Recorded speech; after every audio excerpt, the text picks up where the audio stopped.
Ghodbunder road पर बड़ा हादसा। गायमुख के पास 5 से 6 वाहन आपस में टकराए, ट्रैफिक बुरी तरह प्रभावित।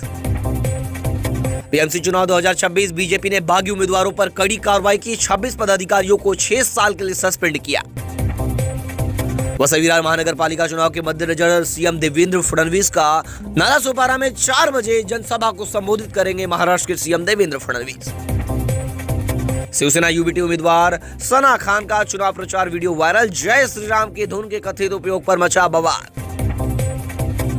भांडुप बस हादसे के आरोपी ड्राइवर ने मांगी जमानत। वहीं दावा किया कि पैदल यात्रियों को बचाने के चक्कर में हुई दुर्घटना। मुंबई के कुर्ला में रेलवे बोगी में लगी अचानक आग। दमकल विभाग की मुस्तैदी से टला बड़ा खतरा। नवी मुंबई में रफ्तार का कहर। मानगांव में बस की टक्कर से 8 वर्षीय बच्चे की मौत। वहीं पर अन्य हादसों में 3 और ने गंवाई जान। बिना टिकट सफर करने वालों पर मध्य रेलवे की सख्त कार्रवाई। वित्तीय वर्ष 2025-26 में 183 करोड़ रुपए का जुर्माना वसूला। महाराष्ट्र निकाय चुनाव में भाजपा का एमआईएम और कांग्रेस के साथ गठबंधन। केंद्रीय नेतृत्व सख्त कार्रवाई की तैयारी में। टीएमसी आईटी सेल प्रमुख पर ईडी की छापेमारी का विरोध। दिल्ली में सांसदों को हिरासत में लिया गया। ममता बनर्जी निकालेंगी मार्च।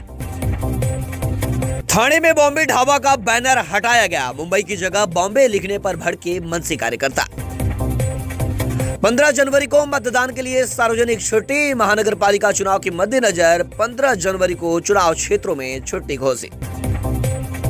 उद्धव ठाकरे का भाजपा पर प्रहार। भाजपा को बताया सत्ता की भूखी, तानाशाह पार्टी। हिंदुत्व को कहा ढोंग। सीएसएमटी पर सुरक्षा सख्त। लगातार ब्लास्ट की धमकियों के बाद मेल एक्सप्रेस यात्रियों के बैग्स की होगी अब गहनता से जांच।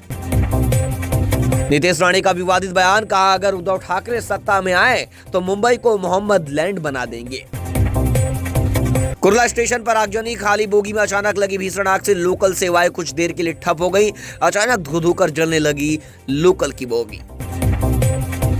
बिना टिकट यात्रियों से रेलवे की कार्रवाई। सेंट्रल रेलवे ने 30 लाख यात्रियों से 183 करोड़ रुपए वसूले। राज ठाकरे का भाजपा पर तंज। कहा पहले मोदी बड़े बने और फिर उन्होंने अडानी को बड़ा बनाया। चैट जीपीटी अब मेडिकल रिपोर्ट भी समझाएगा। ओपन एआई ने chat GPT health feature launch किया। एप्पल हेल्थ और फिटनेस ऐप्स कनेक्ट होकर सकेंगे अब। वेदांता ग्रुप के चेयरमैन अनिल अग्रवाल के बेटे का निधन। स्कीइंग के दौरान घायल हुए थे अग्रवेश। कमाई का 75% हिस्सा दान करेंगे अनिल। चांदी का एक दिन में 4,168 रुपए महंगी हुई। 2,40,000 रुपए पहुंची चांदी। सोने के दाम में भी 1,500 रुपए की तेजी। 1,37,000 रुपए पार हुआ। देवेंद्र फडणवीस का तीखा सवाल। पिछले 25 सालों में आपने मुंबई के लिए क्या काम किया है? बाहर के नेताओं को यहाँ की समस्या समझ नहीं आती। राज ठाकरे का भी फडणवीस पर पलटवार। आशीष शेलार ने ठाकरे बंधुओं की युति को बताया कंफ्यूजन और करप्शन का मेल। कहा 26 जुलाई के संकट के समय ये कहां थे? मुंबई कर उन्हें वोट नहीं देंगे। पिंपरी चिंचवड़ महानगर पालिका में भाजपा के खिलाफ 7 आए काका और पोते। अजीत पवार और रोहित पवार का साथ में हुआ प्रचार। घड़ी और तुतारी के चुनाव चिन्ह के साथ राष्ट्रवादी कांग्रेस की दोनों गुटों ने भरी हुंकार। अजीत पवार की बड़ी भविष्यवाणी। जिला परिषद चुनाव के बाद दोनों गुटों में एक होने का अब विचार होगा। महाराष्ट्र की राजनीति में पवार बनाम पवार की लड़ाई के बीच मेल मिलाप के संकेत। राज ठाकरे का भाजपा से कड़ा सवाल। अजीत पवार के खिलाफ बैलगाड़ी भर सबूत अब कहां गए? यह हमारे अस्तित्व का सवाल है। महाराष्ट्र के स्वाभिमान पर राज ठाकरे का सुनील तटकरे का तीखा हमला।